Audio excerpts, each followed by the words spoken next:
Hey guys, 50 here. Welcome to the channel. Today we are going to be discussing rappelling.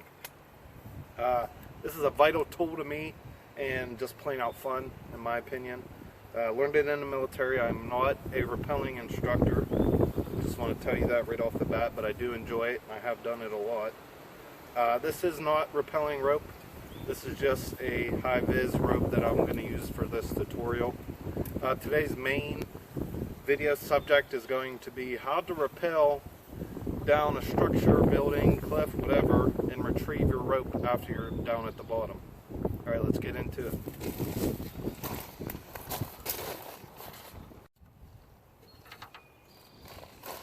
Alright guys, first thing you're going to want to do is find the middle of your rope. Usually in professional ropes, whether it be dynamic rope or static rope, your professional grade rope will have the middle marked off with two black, looks like spray painted lines. So you're going to want to find the middle of your rope no matter what you're using. I recommend, they are a little bit expensive, but I recommend getting a high quality climbing rope, a dynamic rope at that. You could use a static rope, and the difference is dynamic ropes will stretch and absorb some of that shock from a fall if you're climbing, and static is just your hardly any stretch at all, and you get that real big shock if you get a fall if you're climbing. But yeah, if you just go ahead and get a nice, say 10 millimeter dynamic rope, you should be good to go. And they are not very cheap depending on what length you want to get. I think 60 meters is about 120 and up, you know, but it's a good investment. I highly recommend getting it. A lot of fun. There's a ton of uses for it. You can climb with it, you can rappel with it, you can tie down gear. It's just a really good thing to have. And I really don't hear too many people talking about it. It's like I said, it's a great skill to have and to learn, and it's a lot of fun too. So to start this off, find the middle of your rope. I have this marked off with tape just for the video here. Once you get the middle of your rope, take one of your ends, doesn't matter which end of the middle, towards the middle, make yourself a loop. Let me make sure I'm in camera here. Yeah, make yourself a loop there. Then simply tie an overhand knot. I'm not good with knot names, but all you're going to do is wrap it around, pull it through. That's all you need to do. Very simple. Alright, from there, you're going to want to take one end. Say I'm using this end to go around this tree here. I'm going to go ahead and wrap this end around, keeping my loop towards me. Bring it around, and then go ahead and pull the rest of your rope through that loop that you made. Pull it all the way through. Now, this will hold you. It's kind of hard to see on the video, but this will hold you. You do not want to rappel off the side with a knot in it. I say again, do not rappel off this side with a knot in it. Rappelling is off this side only. You could tell real easy which side you want to rappel off. Once you get hooked up, give it a tug, it's not going anywhere. You've got to pull on this side, it's coming off real easy. So it's not hard to do, but you do not want to get those two confused. Just go ahead and get set up there. Now this is your rappelling line. I might have to change the camera to get you guys in there. I'm using a rigger's belt as my harness for this video. It's better to use a harness if you have one. If not, these will work in an emergency. One single carabiner. Make sure it is a climbing rated carabiner, not ones that say not for climbing use. You can tell how they're rated by the numbers on the carabiner. You'll have a KN, that's kilonewtons in force, and then a number beside these arrows here. The higher the number, the better, the more it could take. They're usually in the 20s. This one is a 31 kilonewton force, and that's showing you the force of pull this way. That's a lot of force this thing could take. Next next to that symbol is a carabiner symbol, open carabiner symbol, with 2 sets of numbers besides that with arrows pointing this way. So that's telling you the kilonewtons of force it can take in a pull that way. It's definitely going to be lower than that number. You should always be hooked up this way anyway. So when you put this on your rigger's belt portion, the gate side always goes away from your rappelling hand. So I'm using my right hand. I'm going to keep the gate on this side of me, on my left side. So my rope, my brake and release hand will be on my right. That's my strong hand. So the gate faces this way. Make sure this could stay in camera. I'm going to keep it off my belt just to stay in camera. So I'm hooked up on my belt. All you got to do is 1 through, 1 click, 2 clicks. Now this will go fast. This is not to be used. Do not use this rappelling by yourself unless it's an extreme emergency. If you let go of that rope, you're falling straight down. The more ropes you wrap around there, the more friction you're causing, hence slower you will go down. There's a munter's knot or something, some kind of knot like that, that's even slower. It's a little bit safer.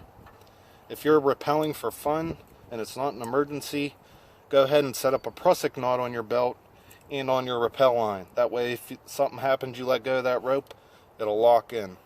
I might do another video, depends how well this one does, or if somebody wants to see that, go ahead and comment and I'll make one about it. Alright, so you're rappelling down. I'm rappelling down off this side here. I get down to wherever I'm at.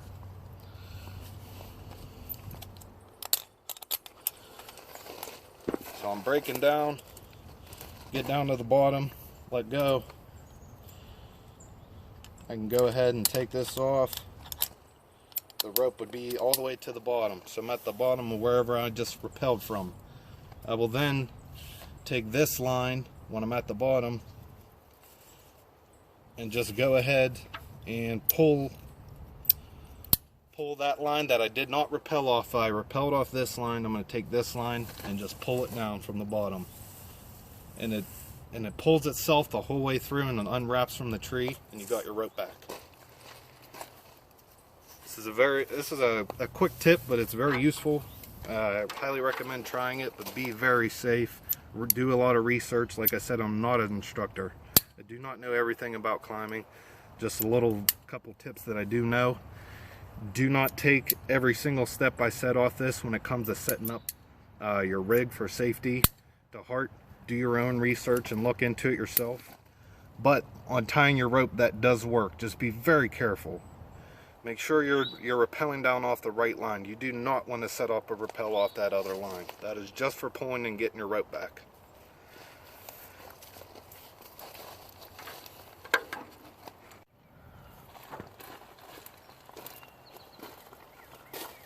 Alright, so a couple quick tips. If you still want a single carabiner rappel, I'm going to show you a quick way to set that up. That, oh man, I really can't think of it right now. But what you want to do is if I have my carabiner to me, I want to take this line, make a loop, just like that, and then make another loop beside it.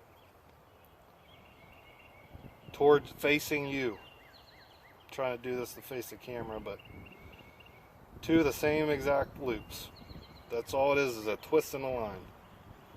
There, and another one. You want to take these 2 loops, put them together, and then feed it through your carabiner.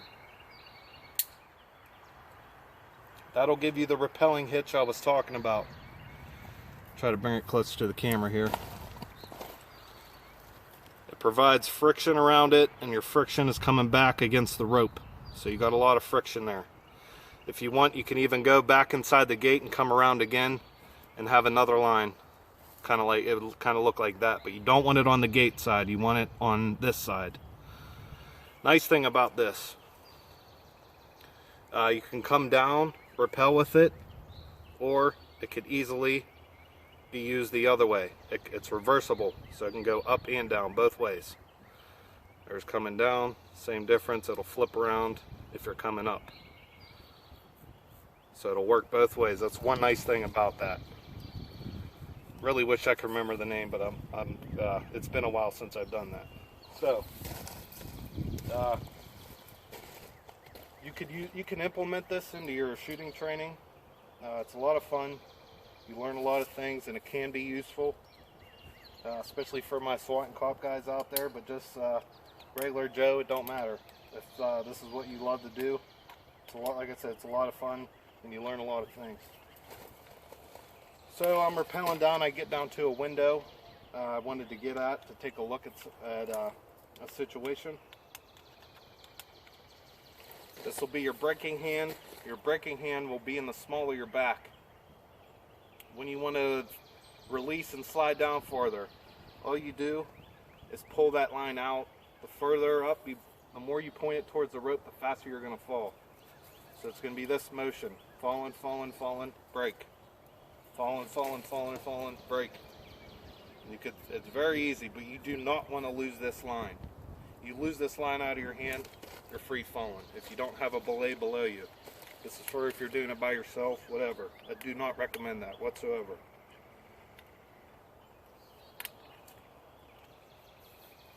Okay, let's get back up to here. I'm getting down towards the window. I need to draw my firearm. They do make mechanical rappelling devices. Those are very nice. They're a little expensive, but worth it.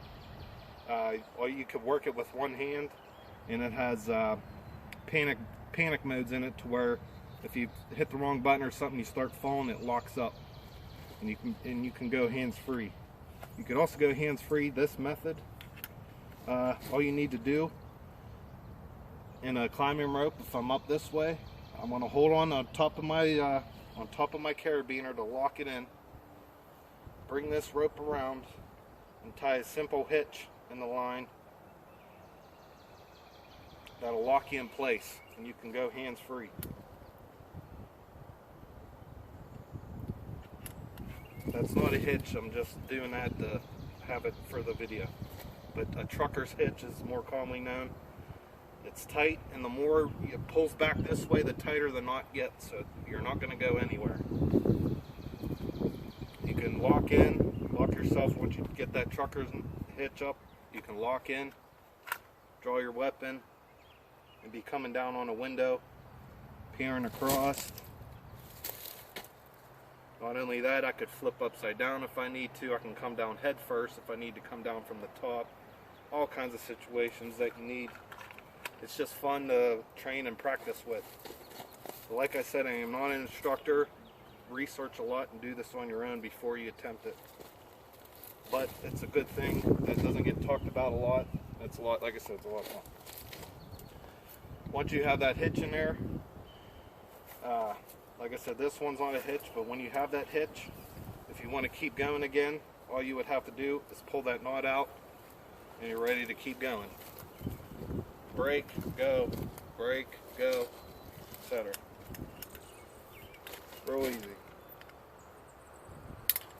Again, I get down to the bottom. After you tie this knot in, make sure to throw your rope over. Make sure you have enough line to make it to where you want to go first before you even lock up. If you have a belay down below, to let him know which one you're coming down on and which one to hold.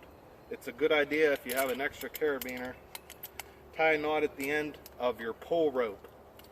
Now this will be the side that you don't want to belay on, you don't want to rappel on.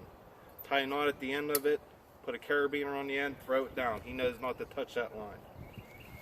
Make sure you go over that beforehand, and it's ingrained in everybody's head. Solo, you don't have to worry about that. But again, it's not good to do this rappel solo if you're just doing it for fun. It's very dangerous. You can rappel solo like this, but if you're going to do that, you're going to want to go ahead and set up a prusik knot, like I said before.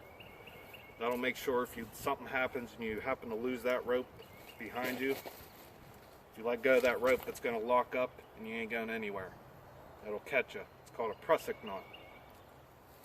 Very easy to put together, and like I said, if you're solo, no one's below you on belay, to help pull that rope back whenever you're falling, that'll catch you. Again, if it's an emergency, you don't have time to do anything like that, this will work, and it's safe as long as you keep that rope in your hand. And when you're on belay like that, or when you're on rappel like that, it's not hard at all to hold on to that rope. There's not a lot of force behind you. All the force is sitting on that carabiner. Very easy to keep a hold of. Good way, good method is to keep your pointer finger and your thumb together in an O at all times going down. That way, no matter what, that rope's not getting through there. And like I said, there's not a lot of force on your hand. This is just kind of like you're almost guiding the rope, telling it what to do. A lot of friction here, it's going to hold you in place. You can't let this hand go unless you're set up on a rappel or on a rappelling device. But you could sit it here all day, no force at all on my arm, and it'll hold you. As soon as you let that rope start to go, that's when you'll get the room, lock it up again. You can jump off as you're coming down. It does put a lot of stress on that line. It's fun, that's about it. It will get you down quicker, but usually if you're in the situation you just want to get down safely, just walk down nice and slow. When you're first going over that edge, you do not want to bend over this way towards the wall you're going down. You want to make an L shape with your legs and keep that back straight. Go ahead and trust that rope and just lean back into it. You're not going anywhere. Once you're nice and tight, before you even step off that ledge, again, make sure you're on the right line, on the right rope. Check it. Lean all your weight against it, move back and forth a little bit, check all your knots, check your belt or your harness, make sure all your ends are tightened down and secure. Then that's when you'll step out. Start falling backwards and make that L shape with your body. Bend at the hips, but you're doing all the bending with your legs. You're not bending over with your back towards the object. You could fall and get jacked up, hit your head pretty easily that way. Again, if you're down there and you need to use a firearm, go ahead and make that trucker's hitch knot. You'll use this hand to hold on top of that, and that'll keep you locked in there. That way, that'll give you time to go ahead and do your trucker's hitch, and that'll hold you in there, and then your hand's free. And go ahead and use your firearm. Like I said, flip around if you need to and come down, face forward, release. All you got to do is pull that line, get it in your back, and then you're ready to continue. So that's about it. Made this video a little bit longer than I needed to. If you have any questions at all, please don't hesitate to ask. Don't assume anything before you try it. Again, real quick, this is the line you rappel off of. The line with the knot is the line you retrieve your rope with. Do not rappel on this line, the one with the knot in it. So after I get down, all I gotta do is pull on this line and I will get my rope back all the way down and I can continue on to whatever else I was doing. 50 here, guys. Take care, have fun. Like I said, any questions, don't hesitate to ask in the comments. I will be quick to answer.